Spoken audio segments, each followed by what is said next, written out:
মাঠে লড়াই জমজমাট হলেও কাঙ্ক্ষিত ফল নিয়ে ফিরতে পারল না লিওনেল মেসির ইন্টার মায়ামি। এমএলএসে বুধবার রাতে ফ্লোরিডার চেজ স্টেডিয়ামে ৮ গোলের রোমাঞ্চকর ম্যাচে শিকাগো ফায়ারের কাছে ৫-৩ ব্যবধানে বিধ্বস্ত হয়েছে ডেভিড বেকহ্যামের মালিকানাধীন ক্লাবটি। এদিন শুরু থেকেই ম্যাচে উত্তেজনার পারদ চড়া ছিল। বল দখলে এগিয়ে থাকলেও রক্ষণভাগের দুর্বলতায় ম্যাচের শুরু থেকেই চাপে পড়ে যায় মায়ামি।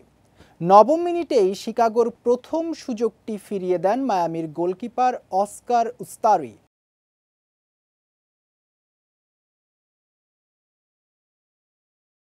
তবে ১১তম মিনিটে কর্নার হেডে গোল করে শিকাগো ফায়ারকে এগিয়ে নেন তাহডি আভিলা। সেই থেকেই শুরু। এরপর যেন ঢেউয়ের পর ঢেউ বইতে থাকে মায়ামির ডিফেন্স লাইনে। ২০তম মিনিটে ফ্রি কিক পেয়ে বল জালে জড়াতে ব্যর্থ হন লিওনেল মেসি। এরপর ৩১তম মিনিটে একক প্রচেষ্টায় শিকাগোর দ্বিতীয় গোল করেন জোনাথান ডিন। যদিও ৩৯তম মিনিটে টমাস অ্যাভিলেস একটি গোল শোধ দেন, তবে বিরতির আগে কুয়ামের গোলে ৩-১ ব্যবধানে পিছিয়ে পড়ে মায়ামি। দ্বিতীয়ার্ধে ঘুরে দাঁড়ানোর ইঙ্গিত দিয়েছিল মায়ামি। এ সময় মেসি নীরব থাকলেও গর্জে ওঠেন সুয়ারেস।